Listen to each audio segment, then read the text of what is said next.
his resignation was held. We told him not to do it. We weren't going to accept it. We had the meeting for it. We had the votes not to accept his resignation. But Councilman Dominguez was told that it was a done deal. It was over.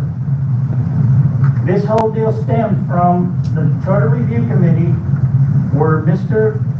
Tom, I'm not going to say his last name because I'll get it wrong, but Thomas G. stood up at that podium and they told him that people don't trust government. People don't trust local government. Is there anybody in here that can tell me they trust government? After what you've seen in this council, do you trust your government right now? You're one of the few. No. That is probably the most of the people that do not trust government.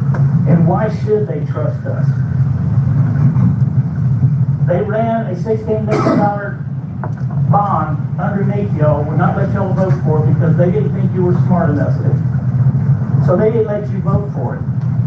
I'm going to bet you everyone in here, if you would have had the option to vote for that bond to restore the police department and rebuild another fire department, I want to bet you everyone, if you would have voted yes for it, it would have had been on the ballot.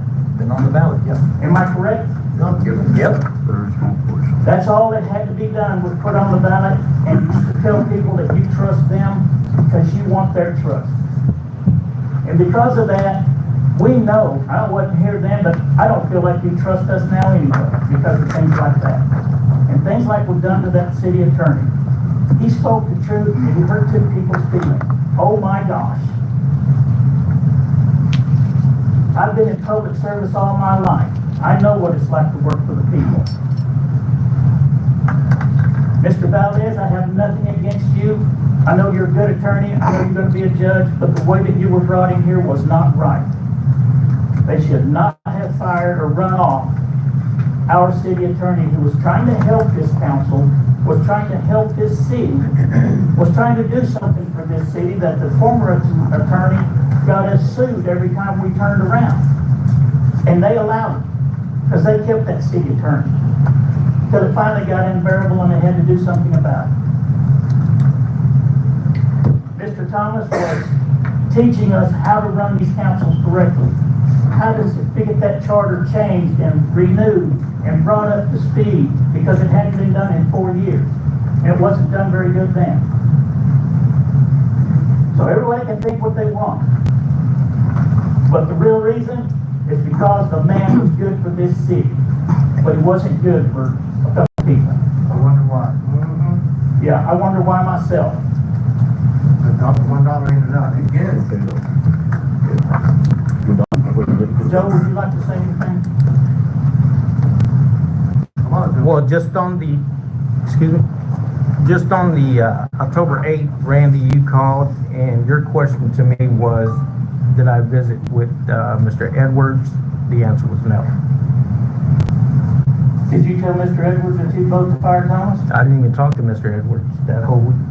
Mr. Edwards told me he had 3 votes. 2 times he told me he had 3 votes. One time he changed it to, I have 2 votes now, and one came in later. Then he changed it to, I had 1 vote, and I talked to the mayor, and then we had the votes. The lies caught up with Mr. Edwards. And I was not allowed to tell the truth in the executive session. I was called a liar. Numerous times by a couple of people that continually called me a liar.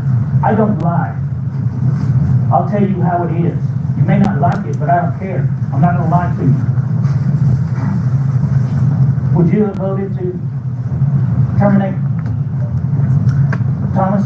Yes, sure. I was not going to accept it. You were not going to accept his resignation? There you have it, folks. In a nutshell. We all got mad at Joe because he didn't show up at the meeting. I believe what he was told it wasn't necessary for him to be at the meeting. Right? Correct. By who? So, by the 8th, let's see, October 8th, about 8:59, one question I have that's lingering is, if we were in executive session October 7th, how did that email